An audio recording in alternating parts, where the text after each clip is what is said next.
மத்திய பிரதேசத்தில் நிகழ்ந்த படகு விபத்தில் தமிழகத்தைச் சேர்ந்த 5 பேர் உயிரிழந்து உள்ளனர். இதுகுறித்து நமது செய்தியாளர் தீபனிடம் கூடுதல் தகவல்களை கேட்கலாம். தீபன், வணக்கம். அந்த 5 பேரும் ஒரே குடும்பத்தைச் சேர்ந்தவர்களா? தமிழகத்தின் எந்த பகுதியை சேர்ந்தவர்கள்? அவர்களின் உடலானது எப்பொழுது தமிழகம் கொண்டு வரப்படுகிறது? அதற்கான ஏற்பாடுகள் எந்த அளவுக்கு நடைபெற்று வருகின்றன? விவரங்களை பதிவு பண்ணுங்க.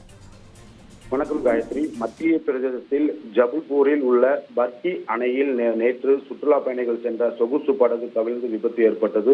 இதில் தமிழ்நாட்டை சேர்ந்த 5 நபர்கள் உயிரிழந்ததாக முதல்கட்டமாக தகவல் வெளியாகியுள்ளது. குறிப்பாக இந்த மத்திய பிரதேசத்தின் ஜபல்பூரில் உள்ள பர்கி அணையில் சுற்றுலா பயணிகளுக்கான படகுகள் இயக்கப்பட்டு வருகின்றன. இதற்காக சொகுசு படகுகளும் மக்களுடைய பயன்பாட்டிற்கு இயக்கப்பட்டு வருகிறது. நர்மதை நதியில் குறுக்கே கட்டப்பட்டுள்ள இந்த அணையில் நேற்று 30க்கும் மேற்பட்ட சுற்றுலா பயணிகள் ஒரு சொகுசு படகில் சவாரியில் ஈடுபட்டார்கள். அப்போது படகு அணையில் நடுப்பகுதியில் சென்றபோது திடீரென கவிழ்ந்தது. இதில் படகில் இருந்த அனைவருமே நீரில் விழுந்து தத்தளித்தனார்கள். உடனடியாக இது குறித்து போலீசாருக்கு மற்றும் அதிகாரிகளுக்கு தகவல் தெரிவிக்கப்பட்டது. அதன் பேரில் மாநில பேரிடர் மீட்பு குழுவினர் உட்பட பல்வேறு மீட்பு படையினர் சம்பவ இடத்திற்கு விரைந்து வந்து மீட்பு பணியில் ஈடுபட்டார். அப்போது அவர்கள் வருவதற்குள் 4 பேர் நீரில் மூழ்கி பரிதாபமாக உயிரிழந்தனர். பின்னர் மீட்பு குழுவினர் உள்ளூர்வாசிகள் உதவிகளுடன் அணையில் தத்தளித்த மற்ற பயணிகளை மீட்கும் பணியில் தொடர்ந்து ஈடுபட்டு வருகிறார்கள். இதில் திருச்சி மாவட்டம் திருவெரும்பூர் அருகே உள்ள நவல்பட்டு அண்ணா நகர் பகுதியைச் சேர்ந்தவர் காமராஜ், வயது 39. இவர் திருச்சி துப்பாக்கி தொழிற்சாலையில் அப்ரண்டிஸ் பயிற்சி பெற்றுள்ளார். இந்த நிலையில் கடந்த ஒரு வருடத்திற்கு முன்பு மத்திய பிரதேசத்தில் உள்ள துப்பாக்கி தொழிற்சாலையில் பணியில் சேர்ந்துள்ளார்.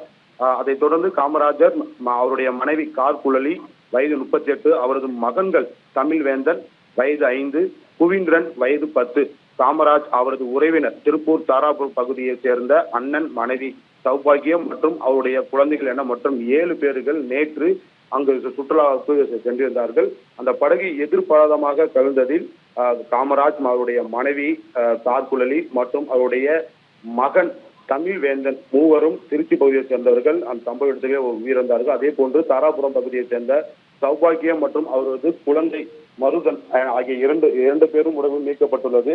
தமிழ்நாட்டை பொறுத்தவரை இந்த படகு விபத்தில் 5 பேர் உயிரிழந்த சம்பவம் பெரும் ஒரு சோகத்தை ஏற்படுத்தியுள்ளது. அவருடைய உடலை மீட்டு உடனடியாக திருச்சி மற்றும் திருப்பூர் மாவட்டத்தில் கொண்டு வருவதற்கான பணிகளை அரசு மேற்கொண்டு வருகிறார்கள். குறிப்பாக அந்த துப்பாக்கி தொழிற்சாலையில் பணியாற்றிய தொழிலாளர்கள் அவங்க சங்கத்தின் மூலமாகவும் காமராஜர் மற்றும் அவருடைய மனைவி குழந்தைகள் உடலை மீட்கும் பணிகள் தீவிரப்படுத்த வேண்டும் எனவும் மத்திய அரசுக்கு கடிதம் எழுதியுள்ளார்கள். இந்த மத்திய பிரதேசத்தில் படகு சவாரியில் செய்த மற்ற பயணிகள் உயிர் தப்பினாலும் தமிழகத்தை சேர்ந்த 5 பேருக்கு உயிர் சம்பவம் பெரும் ஒரு சோகத்தை ஏற்படுத்தியுள்ளது. குறிப்பாக திருச்சி நாடாளுமன்ற உறுப்பினர் துரை வைக்கம் மூலமாகவும் உடலை உடனடியாக மீட்டு திருச்சி கொண்டு வருவதற்கான நடவடிக்கையை அவருடைய நாடாளுமன்ற உறுப்பினர்கள் அலுவலக அதிகாரிகள் ஈடுபட்டு வருகிறார்கள்.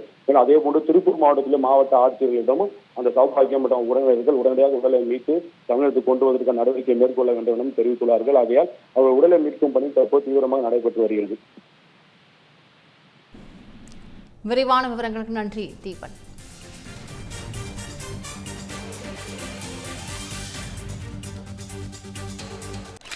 ஃபர்ஸ்ட் கிளாஸ் கல்யாண சாப்பாடு போட்டுட்டேன். அடுத்து என்ன? ஃபர்ஸ்ட் கிளாஸ் கிரகப்பிரவேசம் சாப்பாடு தானே. ஒரு நல்ல அபார்ட்மெண்ட் வாங்கு.